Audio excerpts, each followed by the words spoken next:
You know, California politics must be really corrupt when even the swamp in Sacramento gets a pass from liberal media in protecting their own against federal criminal investigations and indictments. Coming up, we'll give you the latest scandals swirling in Sacramento and what we're doing to shine a light on it.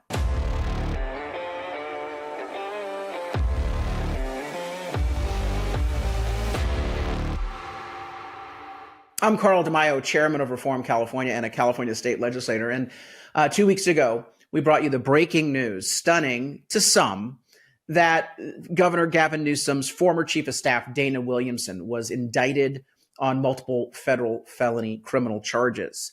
The allegations, and they are allegations at this point, everyone is innocent until proven guilty. Yeah. The allegations are that Dana Williamson used campaign funds to launder those funds to political consultants that she was in favor with, and that she was trying to buy access with, and that she had relationships with, and that she had business and various consulting contracts over the years with. And as I explained in the podcast 2 weeks ago, that the allegations are not just about what Dana Williamson did, although those are bad enough, but that the allegations, the whole sordid mess, is an indictment of the Sacramento political culture. And I argued at the time that the way Sacramento works is that there is a cabal of political consultants on both sides, by the way. Democrats and Republicans have their own, gaggle of political consultants. It's an incestuous insider network of political consultants and lobbyists and government affairs chiefs for corporations and super PACs. And they really are the power brokers in Sacramento. The politicians are basically like bit players. Very few politicians are independent of that corrupt, incestuous system. And politicians actually spend time sucking up to the lobbyists and the political consultants, because these are the influencers of California politics. And so as I explained to everyone that was asking, why would Dana Williamson steal money from a campaign account to then turn around and give it to someone else? Not even a family relative. It was a series of 2 or 3 political consultants. Why was she committing a crime to give money to someone else? And I said, well, that's the way the Sacramento corrupt system works. The swamp protects itself and protects each other. And there's this unspoken, in some cases spoken, expectation that we all scratch each other's backs. The Democrat side, the Republican side, oh yes, and there is even a uniparty. There's even the expectation that Democrats should do some favors for Republicans.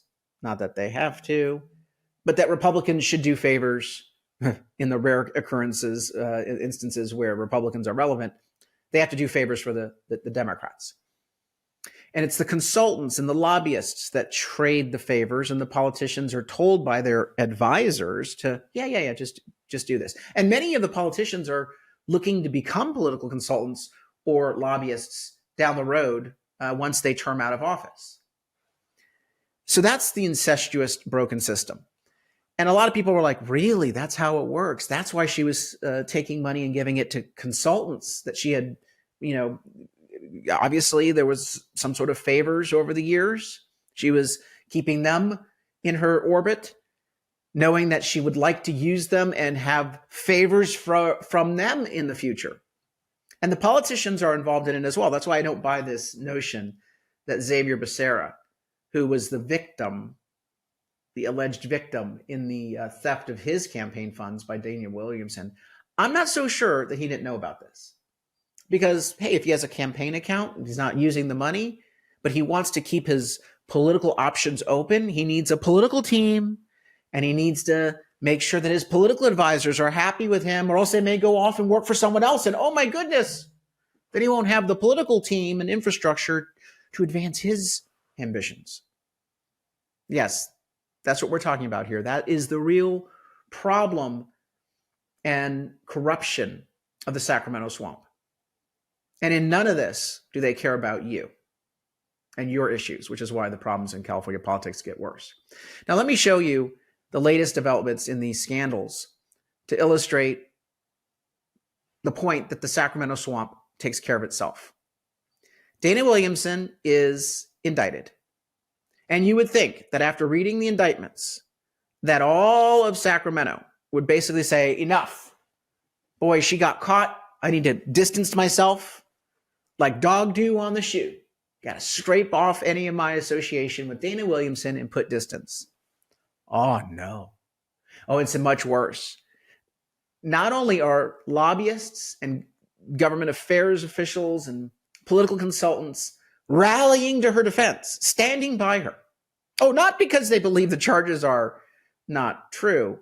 They just simply want to make sure that they get favors from her in the future, or that others will do something good for them, that the system continues. Here's the headline. Friends establish legal defense fund for Governor Newsom's top ex-aide. Friends. You know, like old high school friend, you know, the friend that you have in the neighborhood that you garden with. No, these are not friends. These are lobbyists and political consultants. Here's one, Steve Maviglio, Democrat political consultant. Complete asshat. He started the fund, and he wants to raise $100,000 for her. Put it on a group called Spot Fund. Apparently, maybe GoFundMe didn't want to host something as atrocious as this. He says, quote, your kind messages fueled by collective outrage and fierce loyalty. Fierce loyalty. Loyal to what? She stole money, allegedly. I mean, read the indictments. It's pretty open shut. Laundered money from a campaign account for no-show jobs for people that she was keeping in her orbit. Feared by collective outrage. Yes, Sacramento Swamp, we're outraged that you're going after one of our own. And we're loyal. Look, do you understand how out of touch these corrupt jackals are? When they actually write the quiet part out loud. Collective outrage. We, the swamp, are outraged. You would hold us to the same standards that normal people are held to. And we are fiercely loyal because when it happens to us, we hope people will do this for us too. Oh, it gets worse. Oh, I know. You're like, how can it get worse? Carl, you're telling me about this incestuous swamp. You're telling me about this lady, the former chief of staff to the governor, who stole money. Is now facing federal felony indictments, corruption charges. You're telling me that the swamp is circling and saying that they're being collectively outraged and loyal and they're going to raise money for her for bad behavior defense. Now, the former top ethics staffer for the state, you know, the guy who in the agency is supposed to be looking into allegations of impropriety, broken ethics, illegal acts, you would think that he would be above reproach. Top shelf model integrity. He was one of the first donors to this fund. Oh, you can't make this shit up. It is atrocious. They are exposing themselves for who they really are.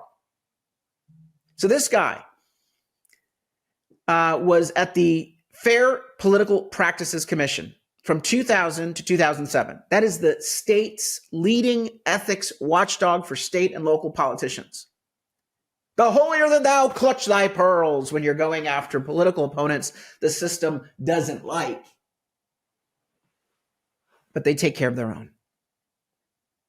And now he's demonstrating that $1,000 into the fund. Nice that he puts his name on it. He could have decided to do it anonymously, though there are anonymous contributions to this fund. The state's top ethics agency, former executive director, in on the scheme. I'm not talking about the scheme with Williamson, but I'm talking about the corrupt culture in Sacramento. They're saying we protect our own. collective outrage that the federal government would dare hold us accountable for stealing money. Oh, it gets worse. Oh, how can it get worse? The top law enforcement officer in the state is the state attorney general. His name is Rob Bonta. He is corrupt to the core. And there have been indictments in the Bay Area amongst some of his key donors. Several years ago, 2 years ago, feds indicted these business people, and politicians got ensnared in the investigation, including Rob Bonta. Rob Bonta has maintained his innocence, as does Dana Williamson. And then, as innocent as he is, he put $500,000 in February, $468,000, into the hands of a law firm, Wilson, Saucini, Goodrich, and Rosati, for legal defense, criminal legal defense.